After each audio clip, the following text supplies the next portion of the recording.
This is the GBN Luncheon News for today, Friday, August 21st, 2026. Coming up in the news, Health Ministry addresses isolation facility gap. Key hospital appointments announced, and Anderson Peters targets Diamond League today. Regionally, Guyana opposition leader strikes back against president's accusations. Internationally, U.S.-South Korea drills halted. And in sports, Women's Football League continues this weekend. The first segment comes to you compliments Bryden and Miners.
I am Diedra Sealey with the details.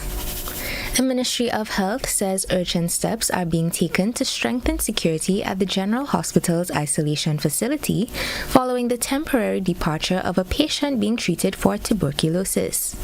Chief Medical Officer Dr. Sean Charles says the patient has since been safely returned to the facility and remains under medical observation.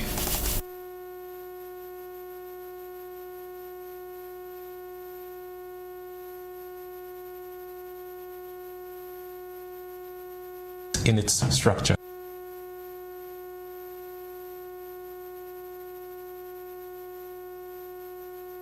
The Ministry of Health confirms that a patient receiving medical treatment at the isolation facility of the General Hospital temporarily left the facility at the isolation facility of the General Hospital temporarily left the facility by exploiting a physical weakness in its structure. The individual has since been safely returned to the facility and remains under medical observation. The identified structural weaknesses are being addressed with urgency to ensure that such situations do not recur. The Ministry reassures the public that all necessary measures are being taken to safeguard the health and safety of the population. We extend our gratitude to the public for their concern and support in resolving this matter.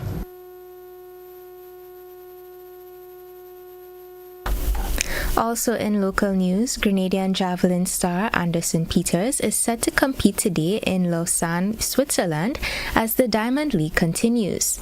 Peters will face a world-class field including Olympic champion Arshad Nadeem, India's Neeraj Chopra, Germany's Julian Weber, Sri Lanka's Ramesh Patirage, and Trinidad and Tobago's Kishon Walcott. Peters enters the competition with a season best throw of 86.38 meters, while his personal best stands at 93.07 meters. The Grenadian has previously enjoyed success in Lausanne, winning the 2024 event with a throw of 90.61 meters. Peters will be looking to make another strong showing today as he continues his Diamond League campaign. Grenada's hospital statutorization process is already triggering changes in management, with several key positions being filled as the government prepares to transition the public hospital system. Health Minister Philip Telesford says an interim chief executive officer is now being recruited, while a director of human resources and chief engineer have already been hired. We are in the process right now of hiring interim CEO. So we have had some applications. We have done most of the screening. We have done some interviews, and I believe in short order we will be in a position to make a decision, and the team is involved in that process. So that is happening. We have already engaged or hired a director of human resources. We've never had that position filled at a hospital before, and that has already begun to yield dividends for the operations of the hospital. So staff matters and strategic planning at that level, HR planning, can happen now and really does add to the team. Telesford says other strategic positions, including a financial controller and chief technology officer, will also be filled, while existing staff are expected to benefit from training, retraining, and new skills as the system is modernized. We also have hired in a chief engineer, again a very critical position. That person has already started work, and again it is yielding a lot of dividends for us. We have a financial controller, chief technology officer, and others that will have to fill those strategic roles. And coming under those strategic roles, we will have, for example, HR. It is only evident that we will have to have a HR department. The comments come as Grenada advances plans to statutarize its public hospitals, with the reform expected to introduce new management structures and systems. Also in local news, a regional dispute over judicial independence and sentencing is raising questions for Grenada and the wider OECS. Comments by Antigua and Barbuda Prime Minister Gaston Brown concerning a sitting judge and sentences for serious crimes have sparked strong regional reactions. But what does this mean for Grenada's own justice system? How independent is our judiciary, and where should the line be drawn between government accountability and judicial independence? Those questions will be examined this coming Monday on Beyond the Headlines, as host Colin Dow speaks with attorneys Lady Anand Trotman-Joseph and Ruggles Ferguson. As climate volatility threatens island infrastructure, Grenada is stepping up to host the 35th Annual Conference of the Caribbean Water and Wastewater Association this October 12th to 16th. Co-hosted by NAWASA and the Solid Waste Authority at the Radisson Grenada Beach Resort, this year's summit tackles a high-stakes theme: One Caribbean transitioning to a value-driven future. The CWWA, the region's premier environmental utility authority established in 1991, brings together leaders from over 30 countries. This October, regional policymakers will pivot from crisis management to economic sustainability, unveiling blueprints to treat wastewater as a vital agricultural resource and transform solid waste into clean energy. And finally, Grenada and other parts of the Caribbean can expect increased rainfall and thunderstorms today as a tropical wave moves across the region. According to the Meteorological Office, the wave along 57 degrees west is supporting cloudy conditions and moderate to heavy showers, with a flash flood and landslide advisory in effect. Another tropical wave farther east is also producing showers and thunderstorms as it moves westward. Forecasters say no tropical cyclone formation is expected in the region in the next 48 hours. That concludes our local news, made possible by Bryden and Miners. I need this for energy.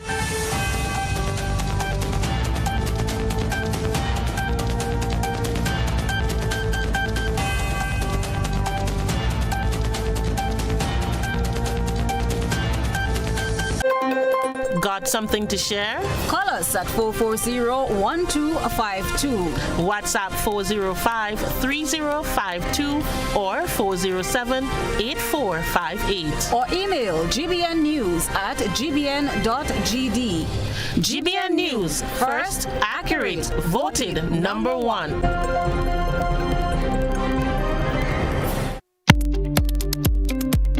with us for our second segment, compliments Fortune Foods Limited. How far can a government go when it disagrees with a judge's decision? And where does legitimate criticism end and interference with the judiciary begin? Recent comments by Antigua and Barbuda's Prime Minister Gaston Brown has sparked a major regional debate over judicial independence, sentencing, and the separation of powers. Could similar concerns arise here in Grenada? Join Colin Dow this Monday at 8:30 p.m. on Beyond the Headlines with attorneys Lady and Nandy Trotman Joseph and Ruggles Ferguson as we examine government, judges, and the rule of law. It's Beyond the Headlines, Monday 8:30 p.m. only on GBN.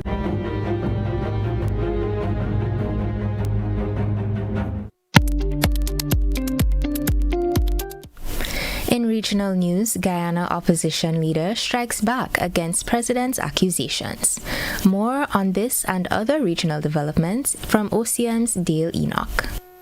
Here now is your OCM Regional News. I am Dale Enoch. Good Friday morning to you. A scathing attack on Guyana's president by the leader of the opposition, Azzuddin Mohammed. It comes after President Dr. Irfan Ali referred to Mr. Mohammed as a criminal. He wants to know when exactly he became a criminal, as described by the president.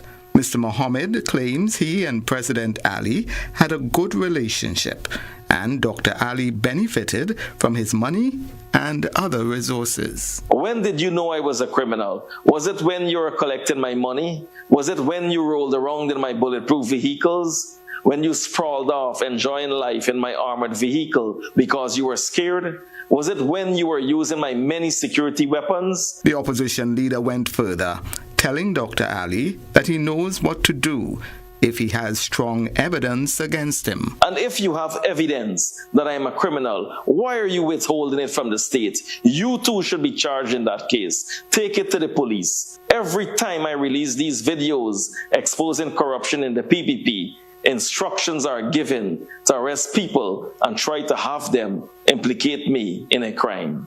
And let me say this to Irfan, address the message, not the messenger. Mr. Mohammed reminded the president of a time when he was charged with fraud. Downtown Nassau, Bahamas in darkness. A power outage yesterday shut down businesses for most of the day.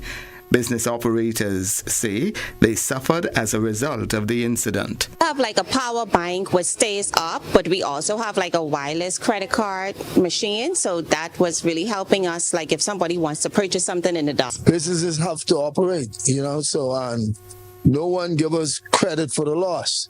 They also need to give rebates on all of this electricity being cut off regularly, because it's not fair. I feel bad for the merchants themselves. Right. Because it for sure is ruining their take-home money.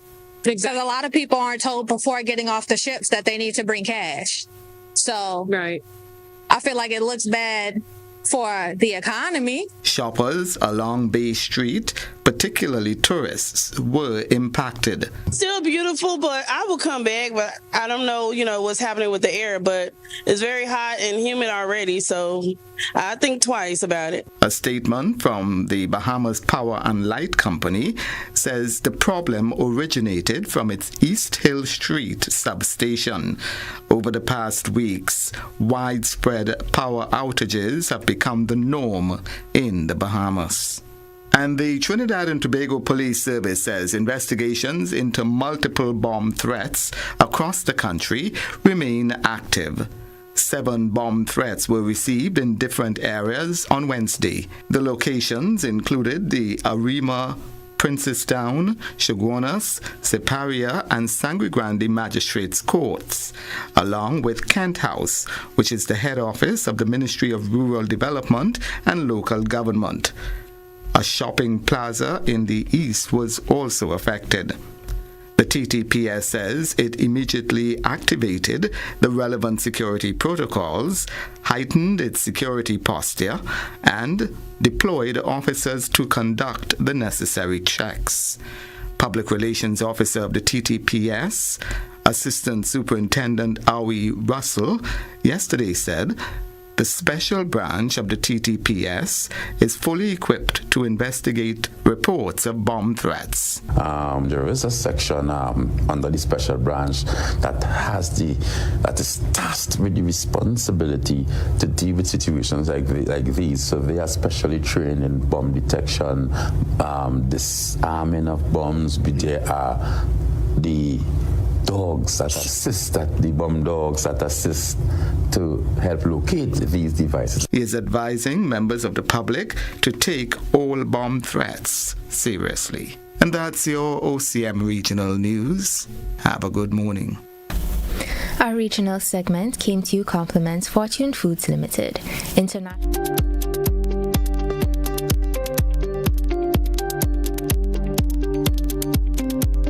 How far can a government go when it disagrees with a judge's decision? And where does legitimate criticism end and interference with the judiciary begin? Recent comments by Antigua and Barbuda's Prime Minister Gaston Brown has sparked a major regional debate over judicial independence, sentencing, and the separation of powers. Could similar concerns arise here in Grenada? Join Colin Dow this Monday at 8:30 p.m. on Beyond the Headlines with attorneys Lady and Dandy Trotman Joseph and Ruggles Ferguson as we examine government, judges, and the rule of law. It's Beyond the Headlines, Monday, 8:30 p.m. only on GBN.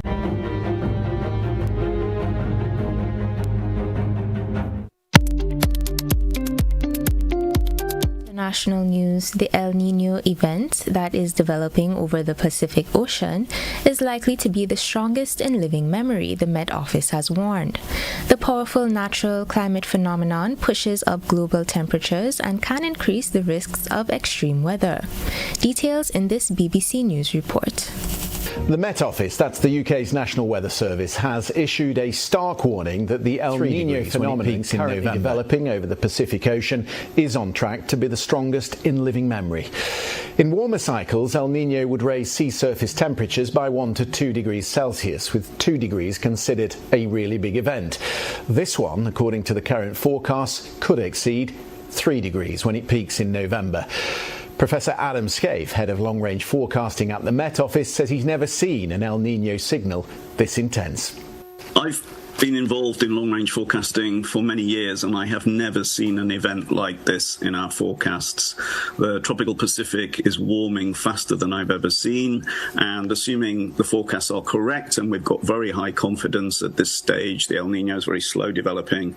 It takes many months, so we're pretty confident about the outcome. We think that when it peaks in November and December, it's likely to be record event, unprecedented, beyond anything we've seen in living memory. Also in international news, the body of missing Australian hiker Lily Hooper has been recovered as officials investigate a miscommunication that briefly reported she had been found alive. Within minutes of reports first emerging that she was alive on Thursday, police confirmed that Hooper had been found deceased in the bushland of the Southern Highlands in New South Wales.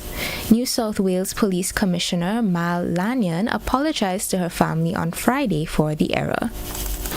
Sadly, this morning there was a miscommunication when Lily's body was recovered.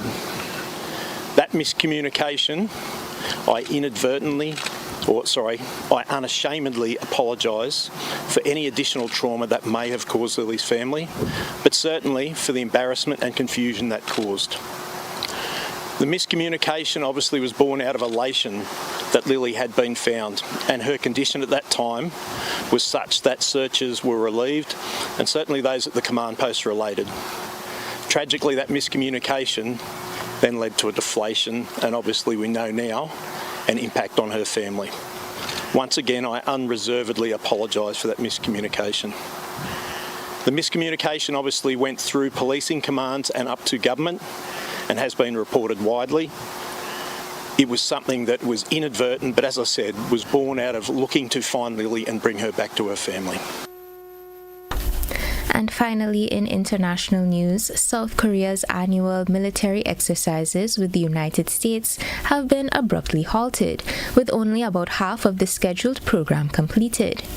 The Ulchi Freedom Shield exercises involve around 18,000 South Korean troops and forces from 11 other U.S. allied nations. The decision follows U.S. President Donald Trump's order to substantially reduce the drills, which he has described as costly and hostile toward North Korea. The move has reportedly caught South Korean officials by surprise and is raising concerns about the strength of the U.S.-South Korea alliance, as Trump signals plans to meet North Korean leader Kim Jong-un later this year. That concludes our international segment. Stay with us for sports.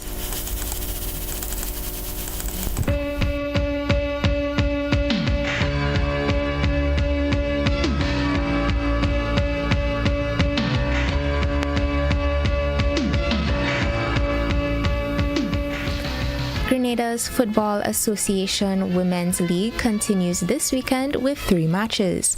On Saturday, RGPF FC face FC Camohon at Roy St. John, while SAFL take on Honved FC at Victoria Park. Both matches kick off at 4 p.m. On Sunday, Eagles SS meet Christian Strikers at Fond Playing Field, also at 4 p.m. Football fans are encouraged to come out and support the teams. Trinidad and Tobago will host the Goodwill Swimming Championships for a second consecutive year in 2027. The 31st edition is scheduled for August as the country prepares to host 3 major regional aquatic competitions within 5 months next year. The events include the Carifta Championships in March, the Pan American Under-15 Water Polo Tournament in July or August, and the Goodwill Swimming Championships in August. The Aquatic Sports Association of Trinidad and Tobago, ASATT, says hosting these events places Trinidad and Tobago at the center of the region's competition calendar. President Sean Pouchet says the association remains focused on improving its systems, capacity, and partnerships as it prepares for the busy 2027 sporting calendar. And finally, the race for president of the Grenada Athletics Association is now a 2-way contest between Curlin Peters and Janelle Mitchell. Peters, the Ministry of Youth and Sports Coordinator of Sports, has experience in meet management and school athletics. Mitchell, the GAA's first vice president and games director, brings experience in the association's operations. The two are vying to succeed outgoing President Conrad Francis, with members set to vote later this month on who will lead the Grenadian athletics for the next 4 years. Now for a recap of today's headlines. Health Ministry addresses isolation facility gap. Key hospital appointments announced, and Anderson Peters targets Diamond League today. Regionally, Guyana opposition leader strikes back against president's accusations. Internationally, U.S.-South Korea drills halted. And in sports, Women's Football League continues this weekend. On behalf of the entire news team, I am Diedra Sealey, thanking you for joining us.